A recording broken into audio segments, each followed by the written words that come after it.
then, let's kickstart the show then. And Shreyansi, take us through what the US handover looks like.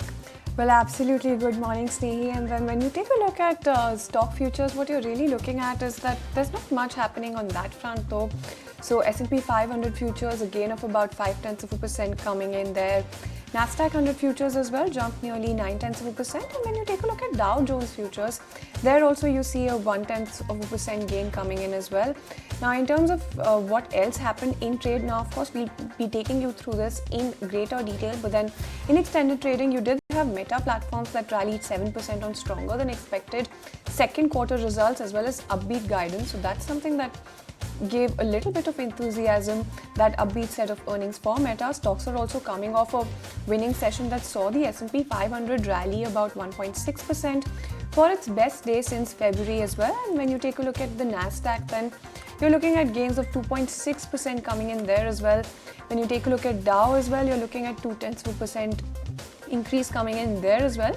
And those gains come as Fed Chair Jerome Powell signaled that this central bank could cut at its next meeting if the data continues supporting the narrative that inflation is rising. So that is something that the market is keeping a very close eye on.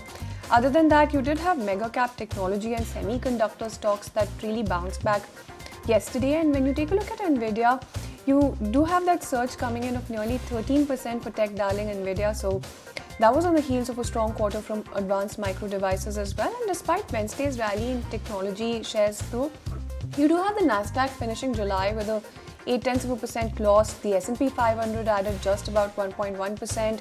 And the Dow was the real outperformer here out of the three major averages with a 4.4% gain coming in and its best month since December. So it was still a good July for the Dow. Can't say the same about NASDAQ or S&P 500. And the Russell 2000, a beneficiary of investors' rotation into small cap stocks as well, advanced 10% in July. So a good July coming in for that one as well. Now the busy earnings week of course continues, and you've got key reports from Apple and Amazon after the bell. You do have Intel, Booking Holdings as well as Moderna that are also on the deck. So keep an eye on all of those earnings sets. And also on the economic front, investors are also awaiting jobless claims data, so that would be key to watch out for. Construction spending for June as well as ISM manufacturing data for July as well. And the main event for the remainder of the week of course is going to be Friday's keynote July jobs report. So keep an eye on that as well. That largely is the kind of handover that we're getting this morning from Wall Street. A winning session, and that is what we're coming off at this point, but then not much of a good July except for Dow as well as the Russell 2000. Let's quickly take a look at what the European indices did then. When you take a look at European markets, closed higher on Wednesday, maintaining that positive momentum really. When you take a look at Stock 600, you're looking at an 0.8% gain coming in there as well. And when you take a look at DAX, you're looking at 0.5% gain there as well. So that largely is the handover coming in from Europe as well, Sneha. Absolutely.